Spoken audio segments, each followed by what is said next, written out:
Procrastination is a habit that just sneaks into your system and it's really hard to get rid of. And the result is always the same. You never get anything done.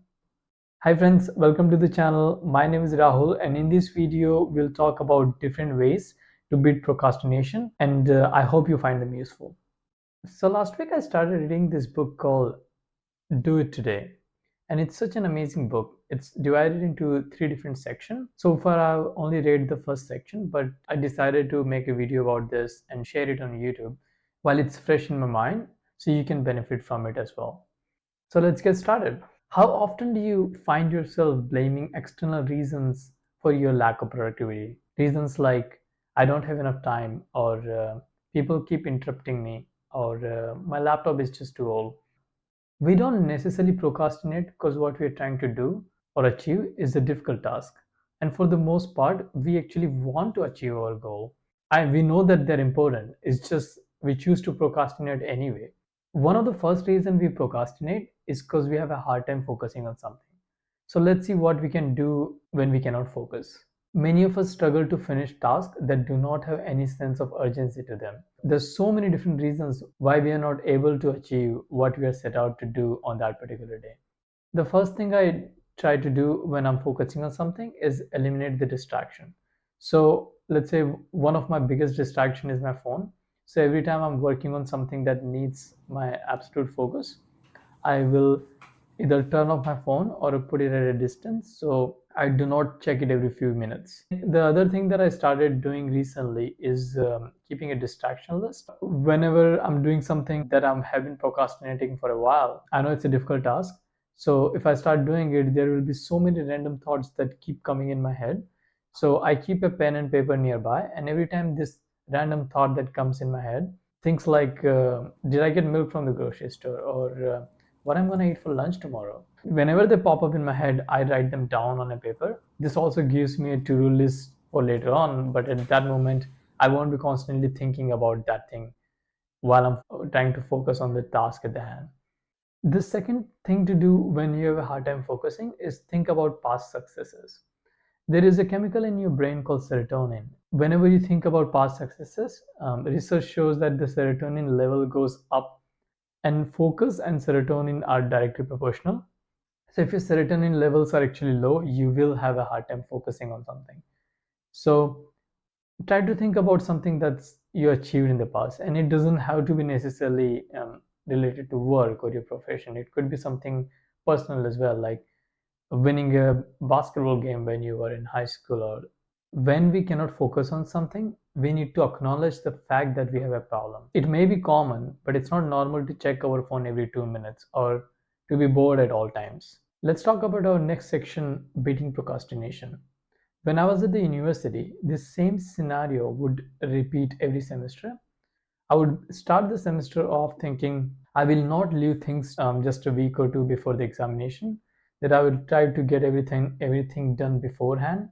Whatever has been taught in the lectures, I'll come home, revise that every evening.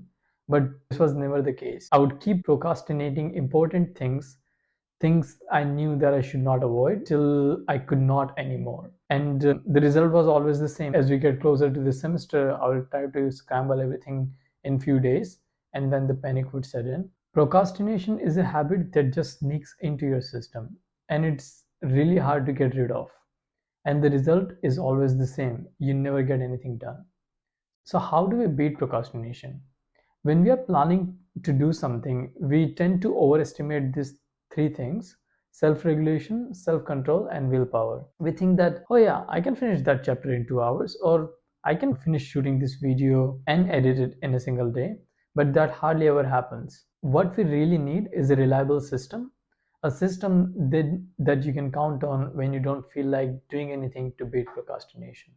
When I was younger and in elementary school, our teachers would tell us to build something called a timetable. And this timetable was supposed to tell us what you would do throughout the day. And at that time, I did not realize the importance of it, but that was sort of a beginning of building some kind of system to rely on. A good system would ideally consist of three things: daily routine, self imposed deadline, and accountability, and some kind of accountability system. The other key point to beat procrastination is inner motivation. You can create any system you want, have the different Notion templates and everything. But if you do not have an inner drive to do something, the procrastination will always find a way to creep back in your system. So ask yourself why you are doing what you're doing. And if you do not know the answer, make something up. Even the hardest or most difficult tasks become easier when you have this answer. So for example, right now I'm working on a course that's really difficult and I do not use it day to day in my current job, but I know it will be good for my future prospect. So whenever I feel like not doing the course, I ask myself the benefit of it. You do not have to necessarily ask this question right at the beginning of a task, but you can ask it throughout the task as well, or keep reminding yourself why you're doing something. In this section, we'll talk about how to stop wasting time and become effective. Being productive means being effective. You may appear busy, but it's possible that you may not be doing anything meaningful. It's easy to do useless work that doesn't necessarily bring you to your desired goal that you want to achieve. I call them the fillers. So how do you get rid of the fillers? Here are some exercises that you we can do to get rid of these time wasters. The first step is know thy time. In this exercise, you're supposed to keep an activity log similar to the timetable like we talked about in the previous section, but just a slightly different variation of it. Throughout the day, you're supposed to log in the activity log an hour by hour record of things that you're doing throughout your day. You can, and it is recommended to do it for 2 weeks, but you can do it for longer. I'll share my plan at the end of this section how I plan on doing this. The next exercise is identifying the non-productive work. Now that you have your activity log, go through the recurring tasks that you've been doing and ask yourself, what would happen if you stop doing what you're doing? And if your answer for that task is nothing will change, then you know those are your time wasters. Next exercise is about eliminating those time wasters. If you want to be effective, if you want to be productive, you have to get rid of those fillers or time wasters that take up your time but considered as useless work. There are so many tools and techniques that you can follow to get rid of these time wasters, and this will vary from person to person. But my plan is to have this Notion template where I'll keep this activity log for every 2 weeks, and I'll do this at the beginning of every quarter.